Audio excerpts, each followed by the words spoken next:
ভেটকি চিংড়ি কবিরাজ। দইয়ের ওপরের পুরো লেয়ারটা আমি নিয়ে নিয়েছি।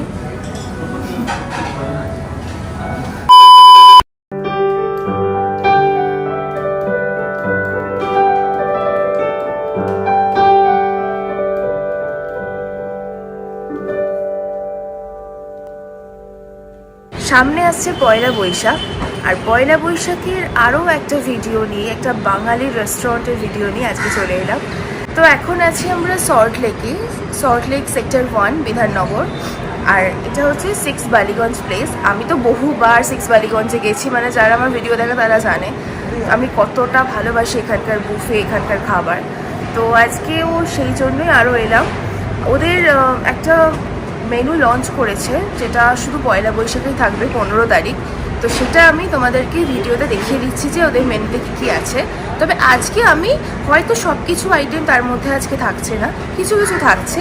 তো সেইগুলো তোমাদেরকে টেক্সট করে আমি বলবো যে কীরকম লাগছে আমার, আর সল্টলেকের আউটলেটের খাবার কীরকম সেটাও। তো চলো দেখতে থাকো ভিডিওটা। আই হোপ খুব ভালো লাগবে সবার। আর এরকম অনেক ভালো ভালো বুফে বা বাঙালি রেস্টুরেন্টের খোঁজ আমি এই তোমাদের পয়লা বৈশাখ সিরিজে দেবো। চলো। আমরা গিয়েছিলাম 6 বালিগঞ্জ প্লেসের সল্টলেক আউটলেটে, আর এটা ছিল একদম সর্ষে রেস্টুরেন্টের অপোজিটে। অনেকটা স্পেস জুড়ে এই রেস্টুরেন্টটা আছে, আর এদের অনেকগুলো ফ্লোরও রয়েছে, কিন্তু বুফে সার্ভ করা হয় ফার্স্ট ফ্লোরেতে।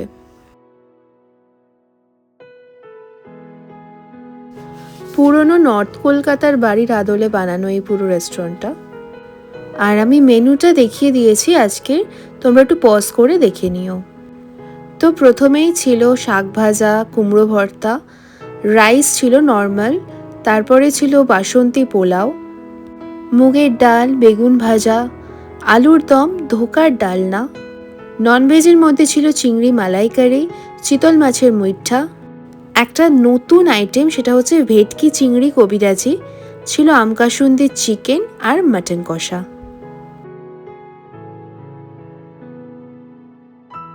লুচি বা রাধাবল্লভী ওটা টেবিলে সার্ভ করবে গরম গরম, আর আনলিমিটেড গন্ধরাজ লেবু দিয়ে দইয়ের ঘোল ছিল।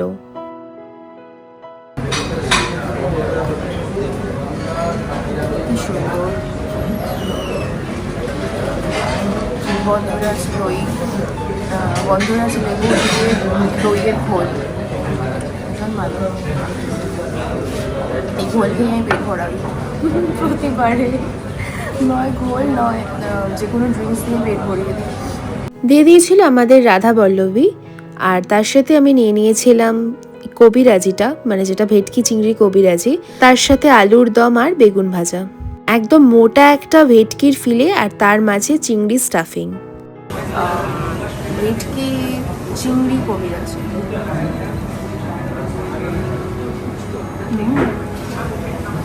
খুব সুন্দর খেতে গো। ভেতরে চিংড়ি মাছ রয়েছে, আর আউটার লেয়ারটা হচ্ছে ভেটকি মাছ দিয়ে বানানো। খুবই সুন্দর, খুবই ভালো হতো, দারুণ। এবার ট্রাই করবো হচ্ছে লুচি দিয়ে। ওইটা ঠিক লুচি, ও এটা রাধাবল্লভী নট লুচি, রাধাবল্লভী দিয়ে আলু।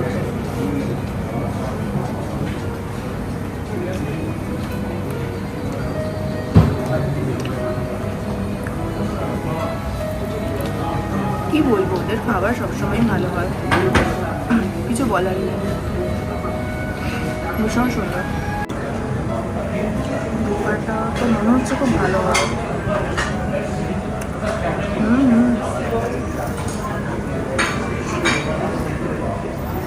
এদের বাঙালি, এই বাঙালি বলছি, ভেজ খাবার যেগুলো হয় না খুব ভালো হয়,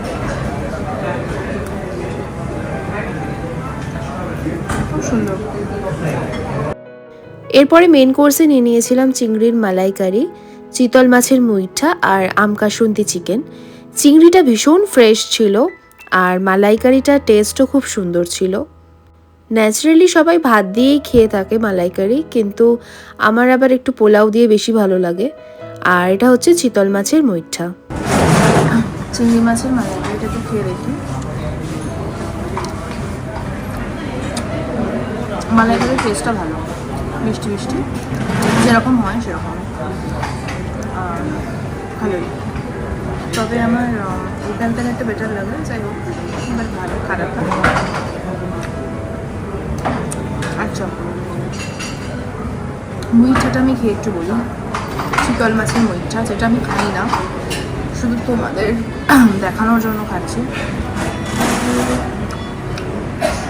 আমার তো ভালো লাগে না, বাট প্রিপারেশনটা ভালো। And the last item is chicken. Last item না, এরপরে তো মাটন আছে। তো চিকেনটা দিয়ে কীরকম বানিয়েছে। এটা হচ্ছে আম কাসুন্দি চিকেন, আই থিঙ্ক আম কাসুন্দি চিকেন তো ছিল, তাই হবে। আম কাসুন্দি ভালো হতো না, বেশ টেস্টি এটা। এরপরে ছিল ওদের সিগনেচার আইটেম, যেটা কালো ভুনা মাটন, মানে একদম ব্ল্যাক কালারটা এসেছিল। আর পিসগুলো তোমরা দেখতেই পাচ্ছ, একদম রেওয়াজি খাসি ওরা ইউজ করে, আর তার সাথে এরকম সুন্দর পিস। তো এবারে রাধা বনবাবি দিয়ে মাটন ট্রাই করে দেখি। ভীষণই সফট মাটন, মানে হাত দিলেই খুলে আসছে এরকম।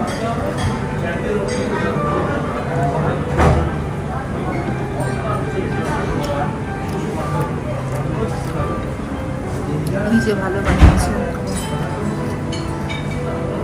সবসময় ভালোই বানায় মাটন। মাটনটা শুধু সফট না, মানে এটার টেস্ট এতটা ভালো ছিল, পেট ভরে যাবে কিন্তু মন ভরবে না।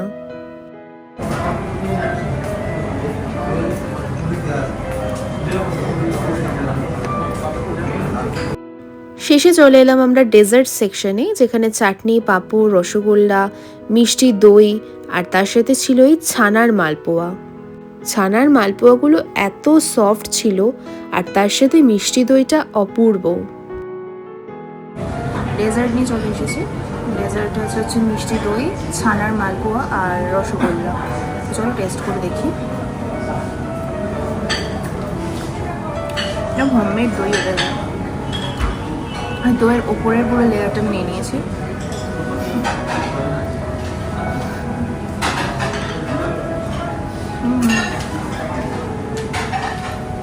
মালপোয়াটাও তো ভালো মনে হচ্ছে, একদম গরম রয়েছে, গরম খুব ভালো হয়ে থাকে। চলো এবার তোমরা দেখে নাও যে পয়লা বৈশাখের ওদের মেনুটা আর কি প্রাইস থাকছে। আচ্ছা, এই বুফেটা এখন শুধুমাত্র স্যাটারডে আর সানডে চলছে, পুরো সপ্তাহ জুড়ে কিন্তু চলছে না বুফেটা। মানে আগে যেটা ছিল সোম থেকে রবি প্রত্যেক দিন চলতো, এখন কিন্তু শুধু এটা স্যাটারডে সানডে, কারণ এই গ্যাসের এত কিছু এখন চলছে প্রবলেম, সেই জন্য। এই হচ্ছে ব্যাপার। আমি সমস্ত ডিটেলস তোমাদেরকে দিয়ে দিলাম, বলে দিলাম। তোমরা এইসব পয়লা বৈশাখে এখানে খেয়ে নাও, মানে খেয়ে যাও। অ্যান্ড ভিডিওটা কীরকম লাগলো জানিও। সবাই খুব ভালো থেকো, সুস্থ থেকো, টাটা। আমাদের আজকের বুফেটার প্রাইস ছিল 1400 প্লাস জিএসটি, আর তোমাদের বাকি ইনফরমেশন সব দিয়েই দিয়েছি। তো আশা করি ভিডিওটা ভালো লেগেছে। যদি ভালো লাগে তাহলে সাবস্ক্রাইব করে আমার পাশে থেকো। আরও আসছে নতুন চমক পয়লা বৈশাখে। আজকের মতো টাটা।